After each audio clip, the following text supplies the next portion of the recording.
part of the opening prelude from J.S. Bach's first cello suite, played by Stephen Isserlis on his Hyperion set of all the suites, a recording that won Gramophone's Instrumental Award back in 2007.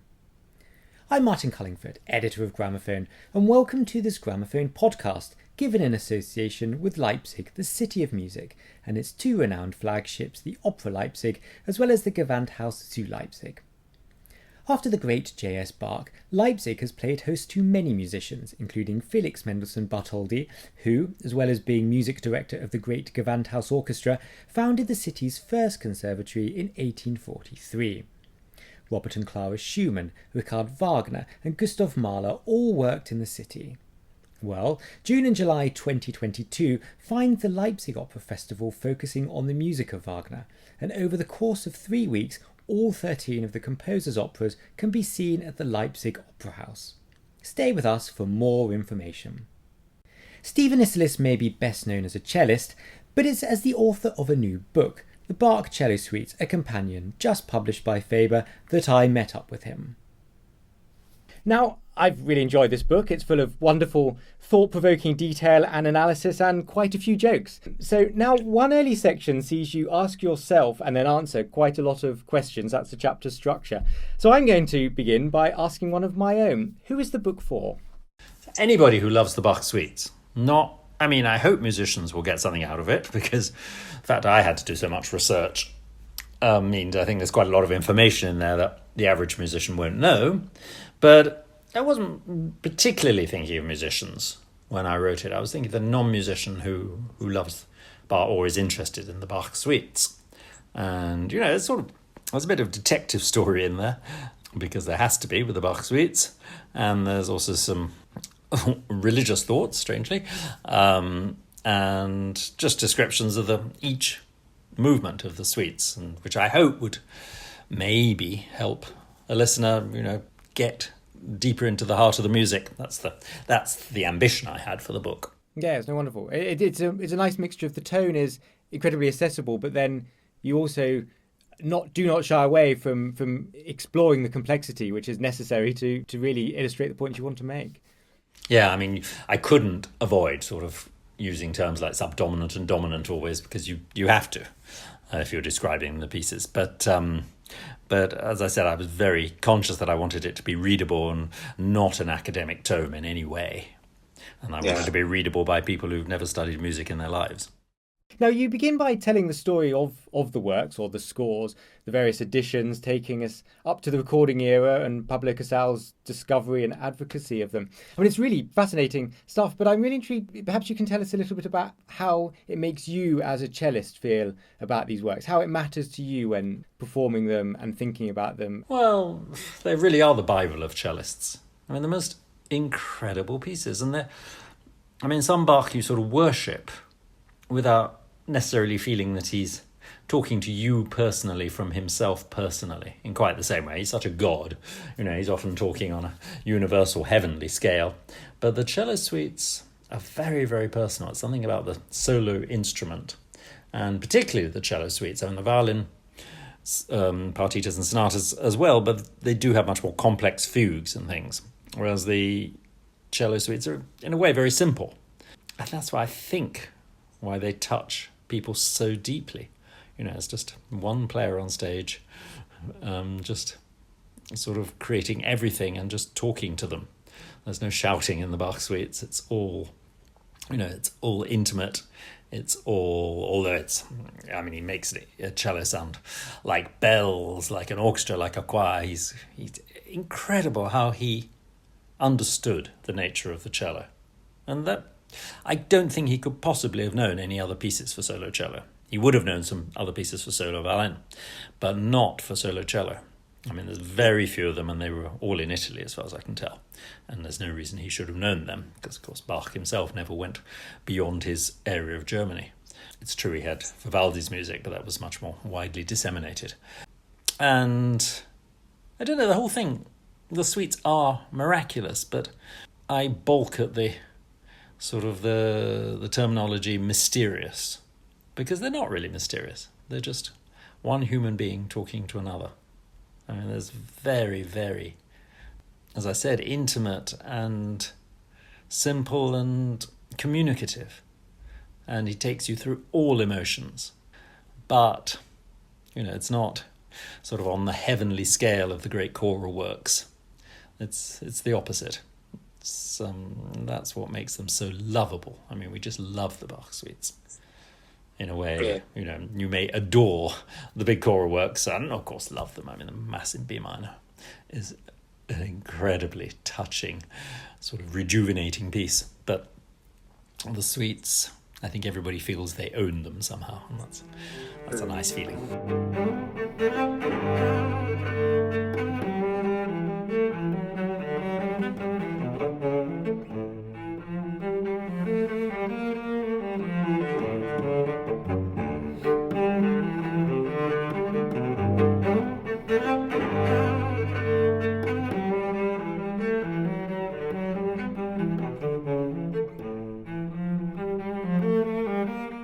Yes, no, your description of talking to one another with them is a really interesting one, because there is an intimacy. There does feel like a personal dimension. When someone is listening to a choral work, an amazing work is being performed to you. But actually, when you're listening to the cello suite, you somehow feel so much closer to the music, even though I'm still an audience member, but I'm not playing it. Well, it's like Thomas Beecham said about Schumann. I'm sure I'm misquoting him slightly, but was the effect of his great gift is to make each listener feel that Schumann is telling them his deepest secrets for their personal benefit.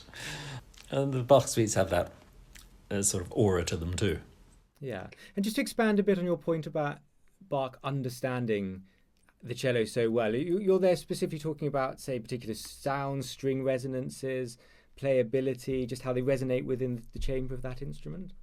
Yeah. I mean, and each prelude sort of explores a completely different sound world. I mean, if you think of the first prelude, which is possibly the most popular of all the movements of all the suites, it just sets the cello ringing in this gentle way in G major, and then the sort of broken chords and arpeggios that just set the resonances going. And then the second prelude is almost entirely single line. There's hardly any chords except at the very end. So it really feels like a sort of a meditation, a monologue. And the third is in C major and immediately sort of gets the cello ringing to its full extent, and in a very different way from the G major, much more out there, much more extrovert, and so on. And then the fourth is full of arpeggios, broken arpeggios, and these huge leaps. It's incredible. Each suite is a different sound world, a different emotional world, and yet I think, although I would never do the six in one go without break, I don't see the point. It's just too much for player or listener, I would say. But there is a journey from the prelude of the first to the Gigue of the sixth.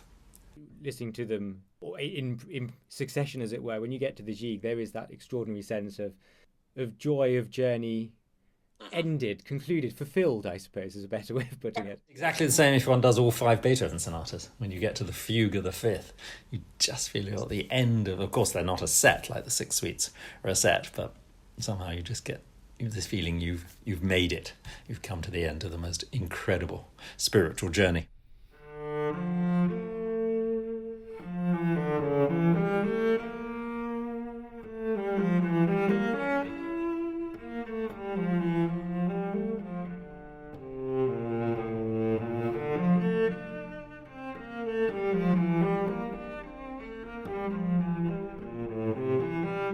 Now, I'm interested in the actual role these works play in your life today. How often do you play them? In what context? For what reasons? Are they as much a part of a private companionship as public performance? Yeah, much more these days, because I don't play them in public. So I've got to, for the launch, to my horror, I've got to play several movements from different suites. I'm not looking forward to that because I get terrified when I play them, but that's my own fault. But I have made it quite sort of public recently that I'm not going to play them in public anymore. That's public that I say it, but not my playing of them, which probably I should shut up about, but I seem not to be able to, or people keep asking me about it now, but I got anguish messages from Thomas Demenga and Misha Maisky saying they never used to be nervous about memory in the suites, and then I talked to them and now they're terrified. So I didn't mean that to happen. Is that where the terror comes from? Memory, yes, but also just, there's so I love them so much, I just don't want to let them down. It's funny, I don't have that feeling with the Beethoven sonatas. I really want to play the Beethoven sonatas. That's probably my favourite thing to do, is to do the Beethoven cycle. But it's different. There's somebody else on stage with me, preferably Robert Levin on forte piano. And, so then it becomes chamber music. I'm playing with him and got the music there. And I don't know. I adore to do. But the Bach suites I'd basically rather play for myself. During lockdown, almost the first thing almost the first thing I did was just to play them, the first and third suites, like 5 nights in a row for 25 people. And I did enjoy that. I love doing that at the Fidelio Cafe. I was very happy to have done that, and I enjoyed it. But playing them in a big hall holds no attraction for me. So often people associate artists with being the conduits through which we hear the music as audiences, but actually the music itself can mean just as much to you on a personal level, not as just a presenter of it. And clearly reading this book, they very much do. So for you, almost by not playing them in public, have they become even more of a personal, intimate relationship? Possibly. I mean, certainly lockdown helped. I just went back to them because I knew in lockdown, when I had maybe 100 concerts cancelled, I just knew I would get very depressed if I didn't keep going. So I turned back to them then and started just playing them for my own pleasure. And that was wonderful. And that led to the book because, if I play a piece, I don't just play it. I study it at the piano. I read about it. I try and find out as many facts around the piece as I can because it all helps give you conviction. And that's why one day I was sitting there practicing one of the suites and I thought, I could write. I've read so much about these and thought so much about these suites, I could write a book about them. And that's how it came about.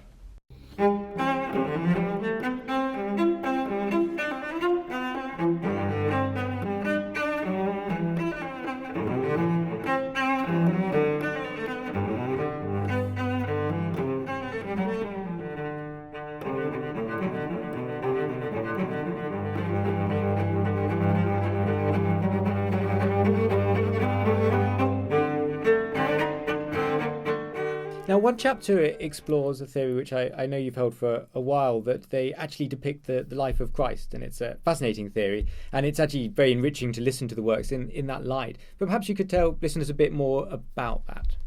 Well, I always say it's a feeling, not a theory. I can't prove it at all.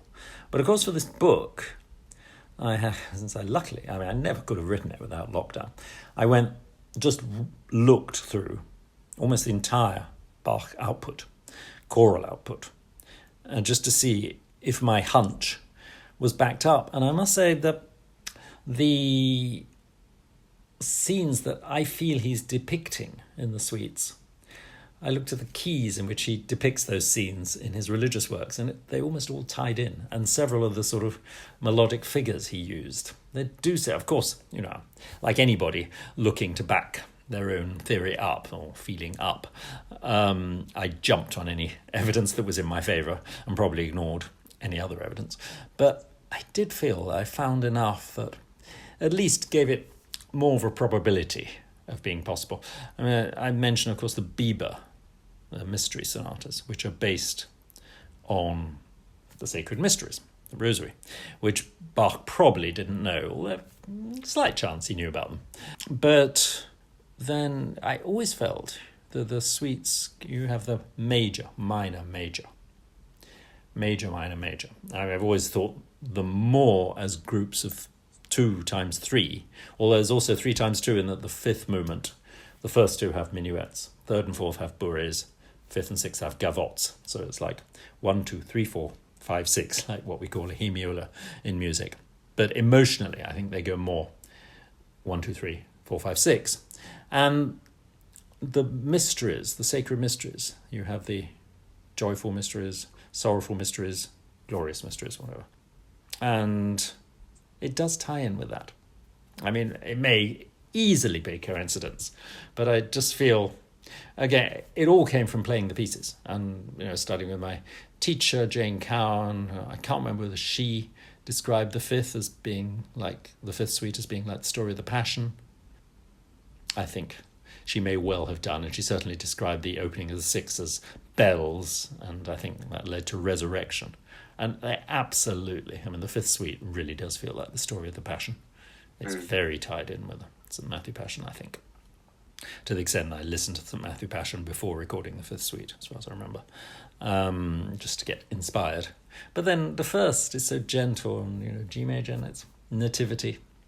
Could well be. It just has that feeling. And then the meditation of the second, the agony in the garden. It does tie in, but again, I'm just saying this because I feel it, and maybe it'll help people who are listening to the suites, just a shortcut to get to the emotional centre of them as listeners. But I'm not saying I'm definitely right, because I could never say that.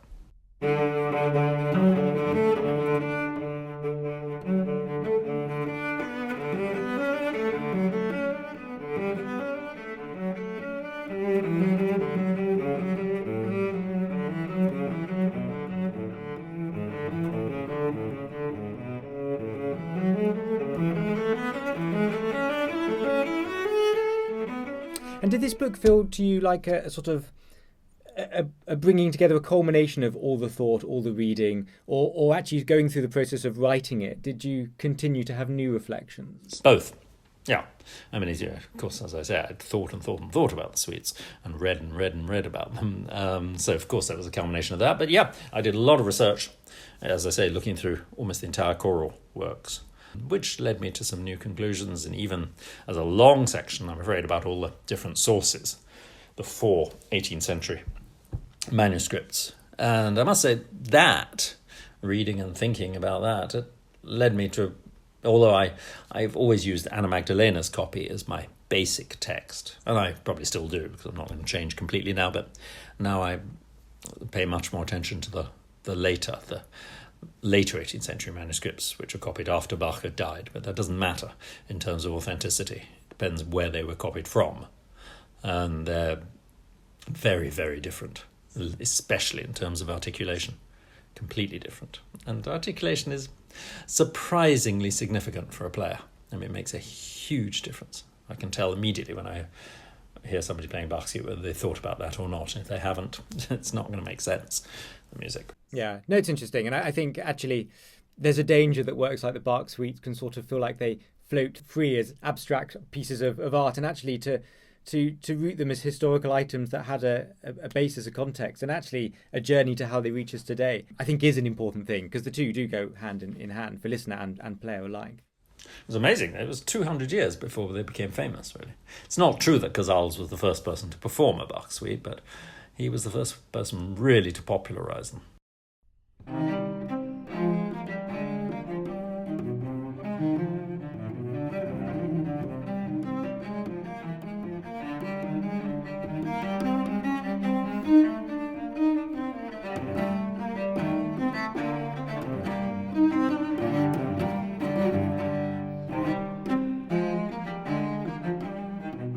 Now, we've been focusing on Bach because of your new book, but your latest and most recently released recording actually takes us into a very different era of British cello music.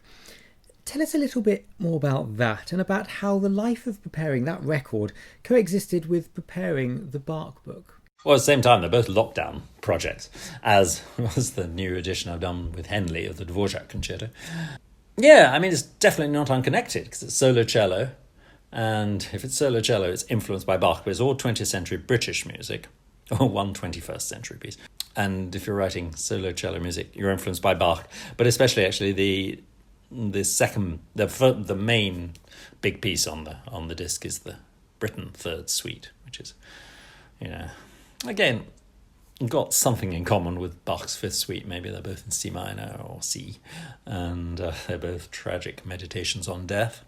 But there's also Frank Merrick's Suite in the 18th century style, which actually, as I was writing sleeve notes for the Merrick, I thought, I think this is inspired by the Bach Cello Suites, but actually, I'm not sure he'd have known them that well.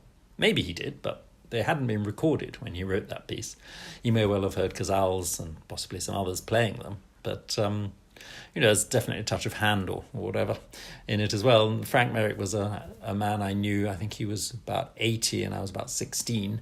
We started playing together, and I met him at the Cello Centre where I learned, and he was a wonderful man. I kept asking him if he'd written anything for cello apart from his beautiful cello piano sonata, which we used to play together. And he always said no. And then one day I turned up and he had this suite sitting in his lap. He said, I have no idea when I wrote this. I have no memory of it whatsoever. And handed it to me. And in lockdown, I took it out. And I thought, this is beautiful, this piece. It's wonderful. But it was quite hard to make that recording because I hadn't played much. And it was a three-day session. I remember the first 2 days I was just so tired, and I just felt, I hope this is okay. And then the third day, Thomas Addis turned up because I was recording his little piece, which is the 21st century piece, Sola. And I said to Tom, do you mind staying on when we're finished? He said, no. And I said, okay, I'm going to play you the programme. And so just Tom sat there, and I played most of the programme to him. And I suddenly felt so inspired. And I think a lot of the recording comes from that playthrough. So I'm very grateful to Tom. That's quite a first audience. I mean, it's interesting that when you say earlier about the Bach Cello Suites probably hadn't been played through until Pablo Casals in the early 20th century. And obviously this music comes from the 20th and the 21st century. Do you think there's something about solo cello that maybe just resonated or spoke to the modern era in a way that felt quite powerful? It's possible, but I think Bach kicked it off. Because in the 19th century when, of course, as I said, Schumann knew them very well, but a lot of composers, I think, didn't know, since the Bach suites weren't regularly played, they probably thought about them much less. And then when the Bach suites became so popular, I think 20th century composers just had to be influenced by that. They would have heard them, and that would have given them ideas. So I think Bach is partially responsible for Britten and Dutilleux and Dalla Piccolo and all these people writing their incredible solo. The solo repertoire from the 20th century is wonderful. Godard, of course. So, yeah, as I said, there's definitely a tie in between that disc and the book. And I wonder if in a world that became increasingly noisy and interconnected and busy, that seeking the intimacy of solo cello music actually became something that spoke to people. I think a lot of instruments had their repertoire of sort of more unusual instruments, had their repertoire vastly expanded during the 20th century. Composers just looked for different sound combinations. There's that as well, I think. Yeah. But yes, definitely. Something like, not that I play it, I used to play it ages ago, but the two, Dalla Piccola is Ciccone Intermezzo and Adagio, which is a memorial for the victims of the Second World War and things. And it's something of the intimacy of, it had to be for solo cello somehow. That. Yeah. So 3 extraordinary lockdown projects. What are your post-lockdown projects? What are you working on now? What are the next? Well, I'm just rushing around at the moment.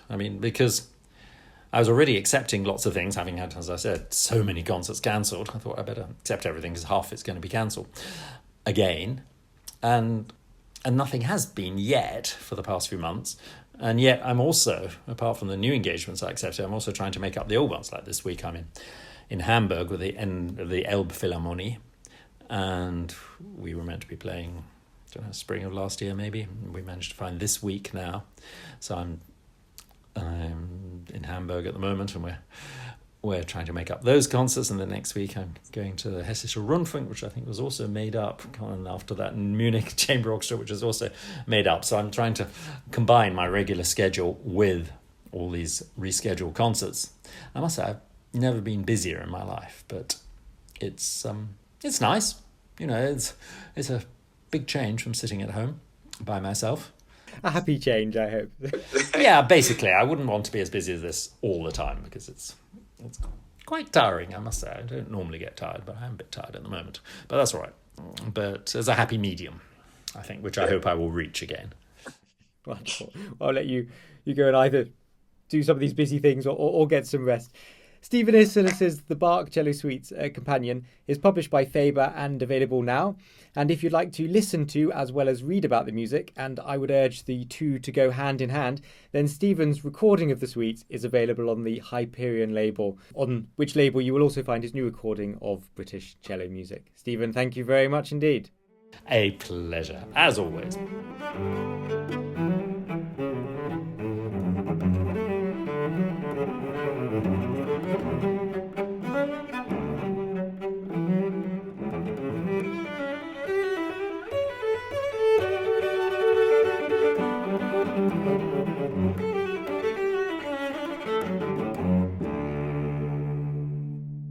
closing bars of the final Bach Cello Suite, number 6 in D, played by this week's guest Stephen Isserlis. His recording of the suites is available from Hyperion, and his new book, The Bach Cello Suites, A Companion, has just been published by Faber and costs £12.99. This Gramophone podcast is given in association with Leipzig, the city of music. June and July 2022 finds the Leipzig Opera Festival focusing on the music of Richard Wagner, and over the course of 3 weeks, the Leipzig Opera House and its general music director Ulf Schermer will be performing, for the first time anywhere, all the composer's 13 operas in chronological order, with a truly international cast of singers on stage and the great Gewandhaus Orchestra in the pit. So, from Die Feen to Parsifal, Leipzig is the destination for opera lovers and Wagnerians alike from June the 20th to July the 14th, 2022. Full information at wagner22.de. Gramophone podcasts are free, but if you enjoy them, then a really great way to support our work is to take out a subscription to Gramophone Magazine, which is packed full of expert reviews and in-depth articles about the latest classical music releases every month. And if you head over to gramophone.co.uk/subscribe and enter the code podcast20 at the checkout, you can even get a 20% discount off any subscription package. We really value your support. And look out for another Gramophone podcast very soon.